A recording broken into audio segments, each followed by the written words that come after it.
Hey guys, some of you probably noticed that I was pretty inactive last month, and I actually have a pretty interesting story to tell about why that is. It's not because of Signal RGB, even though I've been incredibly busy with Signal RGB. The reason I was inactive is because my computer that I create iCUE profiles with broke, so stick around for that story. First off, I'd like to start with the good news. My PC is back up and running, and I've upgraded it yet again. I've moved all of the components into a Corsair iCUE 7000X case, which is an insanely large case, and I've also switched from PETG tubing to acrylic tubing. The new PC also has a total of 12 RGB fans, which is just crazy. The funny part about this upgrade is that I actually didn't really have any intentions to upgrade my PC, especially since I just upgraded it recently to a 5000X case. So anyway, let's get to the story. It all started at the end of July when one day I wasn't able to boot my computer.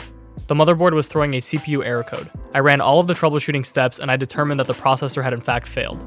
Now obviously I wasn't going to buy a new Threadripper 3960X because they're super expensive, so I reached out to AMD, and to my surprise they actually paid for shipping to ship the broken processor back.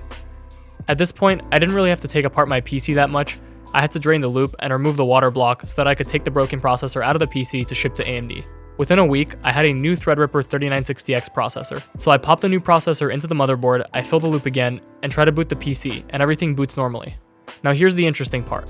The PC ran just long enough for me to think that everything was okay.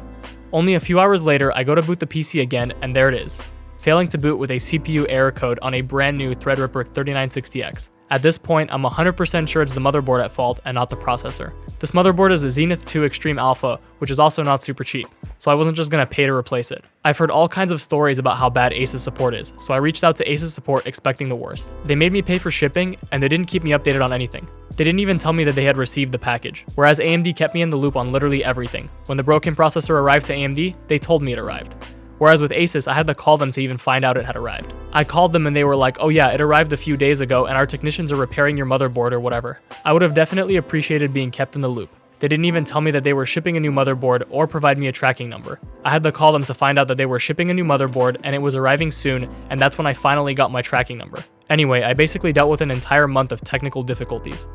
I decided after all this that I will just take apart the entire PC and put it in a bigger and better case. So I got myself a Corsair 7000X case, which also means that my new RGB profiles will support the new Commander Core XT, which is a new controller that's included inside of this case, so it kind of works out. Anyway guys, that's why I was gone all month. Thank you to everyone that's still sticking around on Patreon, and also thanks to everyone that has switched over to Signal RGB. I know Signal RGB isn't perfect yet, but we've made so much progress, and I think we're really close to getting it right. We still need to add fan curves and macros, and we're working hard to get there. I know a ton of you have requested fan curves and macros, and I wanted to let you know that we hear you loud and clear. As promised, I'll continue to make new iCUE profiles for those of you that still prefer that and want to keep supporting me over on Patreon. So keep an eye out for new content. I might even start taking on some of your requests again, so check my website occasionally and stay posted.